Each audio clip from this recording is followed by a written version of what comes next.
The Startup Cabin podcast is brought to you by Cedarwood. Cedarwood rents out senior CFOs to the tech industry from 1 to 5 days a week. For more, go to cedarwood.co.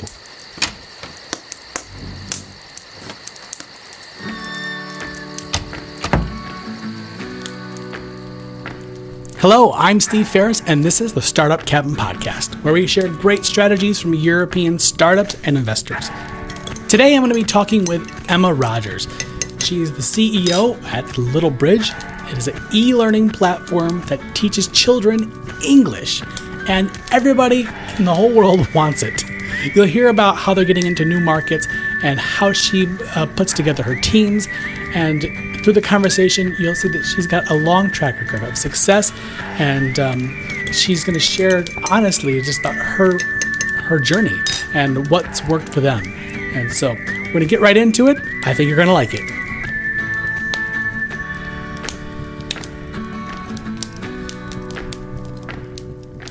I'm here with Emma Rogers from Little Bridge. They are an e-learning platform teaching people how to learn English, teaching children how to learn English. Hey, Emma, thanks for joining us. Nice to be here. So tell us a little bit more about what you're doing over there at Little Bridge. So Little Bridge, as you say, is a program for kids to learn English.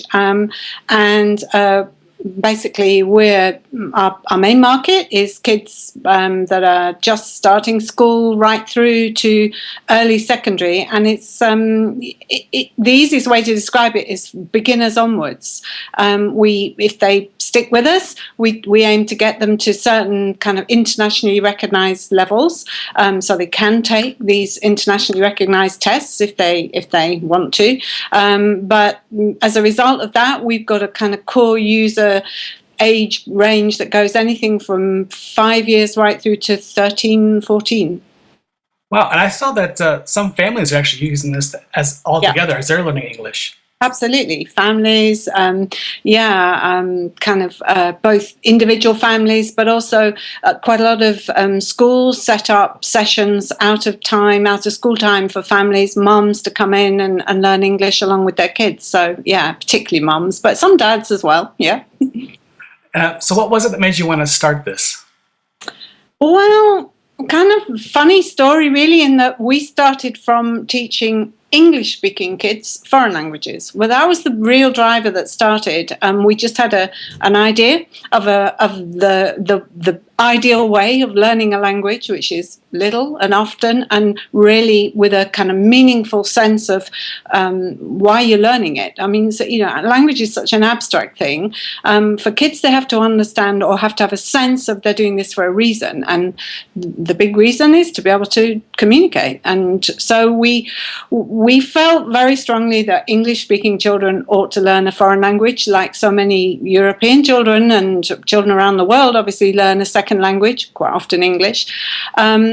And so the predecessor of Little Bridge was a program for teaching English-speaking children French, then Spanish and German, and we were just beginning to think about what would the next one be, and then suddenly realized that the real opportunity, if you like, commercially, was to go for English. So we developed Little Bridge. We learned an awful lot in the journey, and when we came to do Little Bridge, we felt much, much better prepared than we'd been in those early days. But the heart of it was always the same thing. We wanted to create a really great experience for kids. We wanted them to have fun, but we wanted them to have the satisfaction that they were actually getting there. There wasn't just a game that you could take it or leave it, and maybe you'd learn a little bit along the way. We really built Little Bridge, like we did the previous programs, on really solid learning progression. So, yeah. And you've built a whole digital world, so there's a lot for them to go through and experience and build up their progress. Yeah. Was that, I saw like over 1,000 activities? Absolutely. And right across all the basic skills that you have to have for learning a language. So listening, speaking, reading, writing, but all with this kind of aim of making communication happen. Now, when you were young, were you entrepreneurial then also? Yeah, but in a kind of different way. I mean, I I went through all the things that everybody goes through. I went to university. I got people saying, oh, you must now think of a proper career, a proper job. I couldn't think of anything that I really wanted to do. What I think I probably knew was that I didn't really want to work for anybody. I did want to work, but I didn't want to work for anybody. So, but I did the usual thing. I did teacher training because that gave me another year to think about things. I know you shouldn't say that, but then I started teaching. Actually, quite enjoyed it. But after about 2 years, I started working with children who were having difficulty learning to read and write and communicate. And sometimes these kids were exceptionally talented children, but they had this problem. And so I decided that's really what I wanted to focus on. I very quickly learned that being a 3-star, 5-star English graduate didn't help me with this. I needed to really kind of try and figure out why they were not learning. Spent some time doing that and actually produced some materials that someone said to me, have you ever thought of publishing it? I thought, yeah, sure. How do you do that? And basically got introduced to a publisher. And that was the beginning of a completely sort of separate career that took me away from teaching. And that was publishing stuff for kids, basically. So I think I've done about 40 or 50 titles with some on my own, some with other writers and illustrators, and some actually with my life partner, my husband, and we produce loads of books for kids, both books for pleasure, just picture books, and books for teaching. Well, that's great. So through that process, were there any books or entrepreneurs that were really influential to you as you were making this decision to go this way? Do you know what? I think that I've been inspired by entrepreneurs in all different walks of life. I mean, obviously, like many people, Mr. Jobs was a great inspiration to me. I just loved the way that whatever anyone told him he couldn't do, he said he could do, and he did it. And I think that that's probably an essential part of being an entrepreneur. But also, I saw my own parents who ran a hotel in the middle of nowhere in the north of England in the wilds, and building it from nothing to becoming something that was attracting visitors from all over the world, and I saw that if you like the hard reality of making a business work. So yeah, I think it probably was there in the genes. That's great. So when you first started Littlebridge, who were the first people on your team, and what is it they did? So the very first people on the team, I think, was I found myself a really brilliant sort of network manager, systems manager, because right from the beginning, although we were in the early stages of technology adoption in schools, but also in homes, which was CD-ROMs, I always had this vision that this was going to become a product that was going to be basically online and universally adoptable. I really didn't want to be in the business of packing up products into boxes and saying. I just had a gut feeling in those days that information was going to be available in different ways, and I wanted us to be there, and I had a sense that it had to be through the internet. Was this back in 2000? Yeah, no, even before then. I would say it was probably in the late 1990s, where we're beginning to think about this then. But the actual company was officially formed in 2011. But as I say, we put in quite a few years of research and development beforehand. And we are still a core team of people, including that guy who came not from education, not even from sort of commercial technology. He ran a system at a big international airport.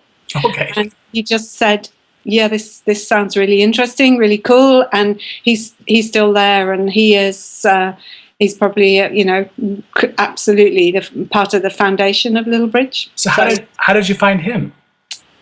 Just kind of started to talk to people in the digital world in the same kind of space. I was lucky to know a few people at some of the big gaming companies, and they just pointed me in the right direction. And then somebody said, oh, you should meet this guy. He's definitely looking for a change. And yeah, and we went from there. So he was one of the first people. And then basically the other thing was finding an animator and designer to start building the sort of the characters and the environments for Little Bridge, and that guy's still with us too. So, and we've then accumulated lots of new people, young blood, fresh talent. My son has joined the business. Things Wow. like. We keep sort of refreshing, because I suppose part of our DNA is just, always to be looking at where we've got to go next. So we're never complacent. So you took a long time to put in a lot of work before you actually got this ball rolling. What were some of the biggest problems that you were facing during the start of building this company? Building the company was actually, selling the vision to start with, getting people to see, which I guess is one of the dividing lines between entrepreneurs and the people who are not naturally inclined to be entrepreneurs, I think, always see the problems with, and entrepreneurs are probably stupidly optimistic about everything, just believed.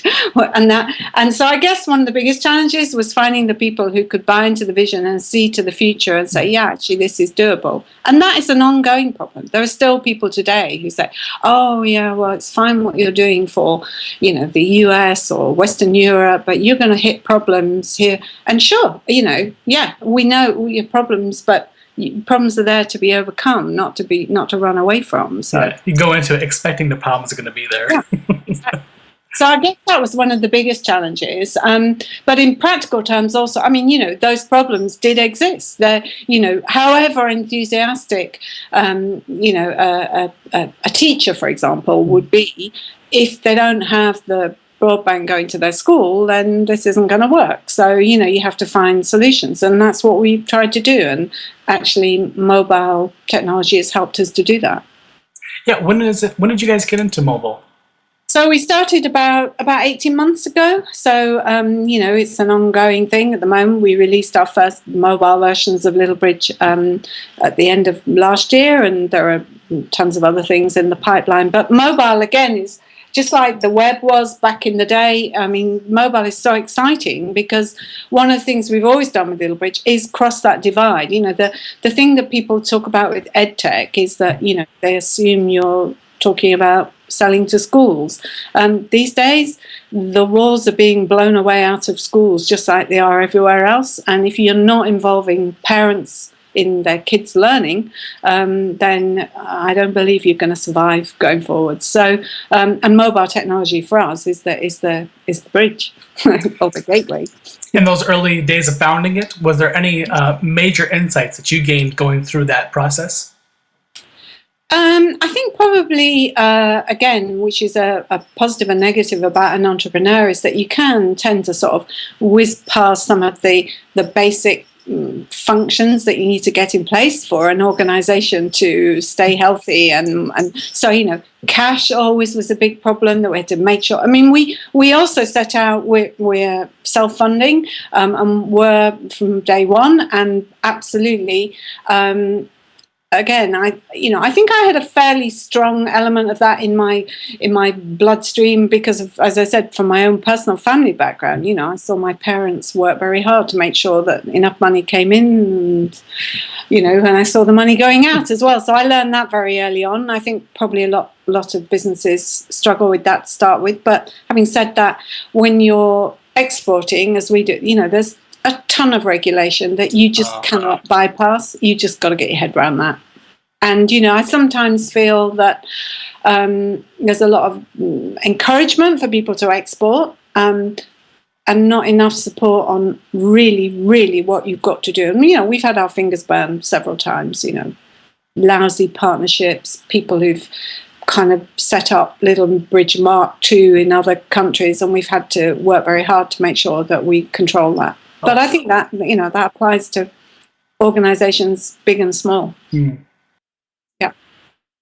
So now that things are established and the company is going and it's growing and you're getting it into more markets, in your role, what part of your business do you feel you're the strongest at?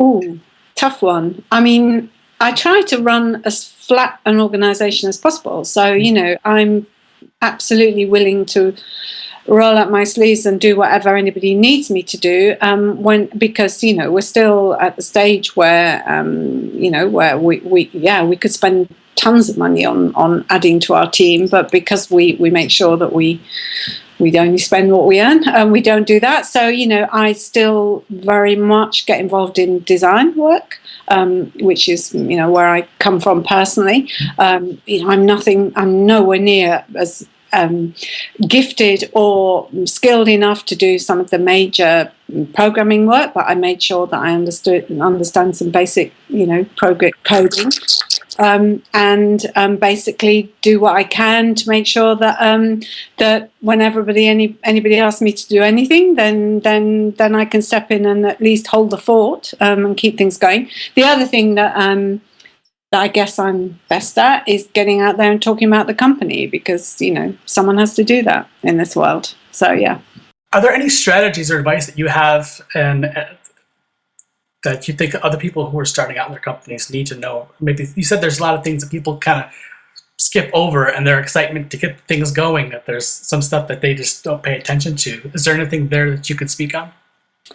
Yeah, I mean, I guess what I probably could have done with, and I think if you can find it, then great. And I've been lucky sort of more recently, but in the very early days, partly because I didn't make the space and the time for, is to try and find someone who you can talk to, somebody separate from the business. So, I've got a great team around me, a great bunch of people. We meet every week. We have lunch together every week. It's an absolute, fixture in our calendar. It may not be the same day every week, but we always do that, and we thrash out issues, and I try and make sure nothing festers away, and that everything is on the table, and we talk about things, and we talk about new plans, and we're very brutal with each other. So is that like a mastermind group of some sort? Yeah, that kind of thing. Yeah. Okay. We get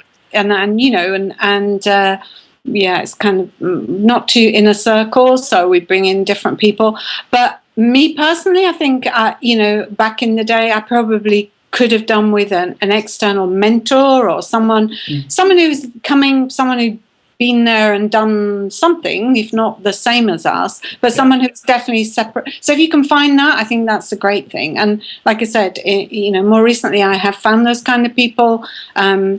Looking people who can help with what's the next best thing to do for growing the company, and that kind of So I'd say that's really something that if I have I'm not really into regrets, but if I had a regret, I'd say that's probably one of them. But we're huge believers and mentors here at Startup Cabin, and we just produced a resource for people to come get, where we just kind of laid that out, strategies of how to get that, because it is so important. It can take years off your journey as a professional, and like you said, just having someone there be like, oh, that's totally normal, you're not a failure, or you're not weird. we all do exactly. And people always say to me, yeah, but when you've done as much, why do you feel you need people? I don't believe in that. I think at any stage in your life, even if it's to say, look, there's this road, that road, and that road, sometimes just having an outside view, giving you those clear options is really helpful. So, and there are tons of other sources of information. I mean, in the UK here we have UKTI, which is UK Trade and Investment, that obviously has all these trade advisors and but it tends to be very, a set of advice for SMEs, a set of advice for startups, and that kind of thing. I think it's really good to get someone who's really knows your business well, but isn't necessarily part of your business, to really give you that kind of personalized feedback. Yeah, really important. I want to talk a little bit more about how you guys are doing things now. You've got a lot of markets you're trying to get into, and a lot of different demographics, people all around the world. How is it that you guys are testing your product? You're just using like beta users, or? Yeah, so what we try and do is find someone, let me just flip that back. So one of the problems we've had to cope with, which is a nice problem to have in some ways, and everyone says, oh, very, very exciting and enviable, but actually is a challenge, is that there aren't many places where they're not interested in our product. It's, visually it's very appealing and attractive and catches people's eye, but there is this huge appetite for learning English. So it's never been a problem for us to look at a territory and say we'd like to go there. The biggest problem has been, okay, let's really try and evaluate where we think we should go, because there are all kinds of external factors that probably need to be in place for us to do this successfully. And as I said earlier on, we made a huge number of mistakes, and some of them were driven by our own ignorance, if you like, or naivety about a market readiness, readiness for Littlebridge. Is part of that like the digital infrastructure? How much of the population is online? Totally, all that kind of thing. I mean, sounds obvious, but in the enthusiasm of a particular potential partner or representative, you can get sort of washed away with that, and then suddenly think, gosh, we spent a lot of time, a lot of energy, and that isn't going to work right now. So, I think, how we prepare ourselves, once we've figured out where we genuinely think there's an opportunity, is we try and make contact with the customer, right down to, ideally, a bunch of kids, because they're our customers, really. But we also want their parents and their teachers to tell us, and we're pretty ready to be beaten raw by these people with all the comments that, which is sometimes hard to take, but especially if it's something that you've particularly worked on and thought this is the best thing since ever, and you get told no, it's not. But we absolutely set ourselves up to get that kind of criticism. So and then when we've done that, we actually hope and usually manage to find someone who we call a sort of Littlebridge champion, and sometimes it's a parent, sometimes it's a teacher, sometimes it's a whole institution, and they're invaluable, and they're the ones that really lead the way for us in the market. Is there one market that you have a lot of understanding about that you could share about? A certain part of the world you guys have kind of broken out into? Well, I mean, I guess the areas that we've been most successful in to date has been Latin America. We've got Littlebridge working very well in several Latin American territories. The truth of the matter is there are lots of things in common, but lots of things different. I mean, they are all individual countries with their own special requirements, and in some states we've been really lucky, and we've actually been able to Littlebridge has been adopted by the Ministry of Education there, and that's taken quite a long time, particularly for a small organisation. If you're talking about big companies that have specially dedicated teams for large-scale adoptions, we had to learn that as we went along. I'd say that the one thing that's in common of all of that is that, again, getting a great local partner, that is the critical thing, because they, and when I say great local partner, someone who, you feel you can communicate with very honestly, you trust, and who trusts you, and that you can set up a really good, motivating commercial relationship with, but someone who can open up, who's got contacts for you in the territory. So I'd say that pretty well applies to everywhere, but it certainly definitely applies to Latin America. So find a good partner, basically.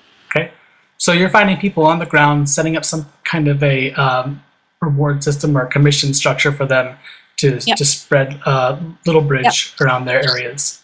Yeah, okay. And that can be, it can be a big publishing organisation, a digital company, or it can be an individual. And we have just getting going right now in Brazil, for example, a relationship with an individual teacher, very entrepreneurial teacher, who is making introductions for us, who's testing the market for us, who's advising us on the market. Oh, that's great. And it is great because you feel the passion really directly when you've got a partner like that. Can be slightly more formalized if you're dealing with another business, if you like, out there. But having said that, we've also got some great business relationships, but Yeah. So I'd say to anybody, don't go into a market with any kind of preconceptions about who you're going to work with.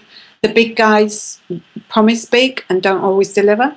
Sometimes they do. And sometimes it's that chance meeting, or basically someone who's really got to know Littlebridge, got to know the product, knows the market well, is prepared to put in the effort. That can pay just as great dividends as striking that great deal with a big, well-known name in the territory or even globally. So yeah, I think the thing to do is keep all the doors open, examine all your options. That's great. So Littlebridge has its ambassadors spreading around the world. Absolutely, yeah.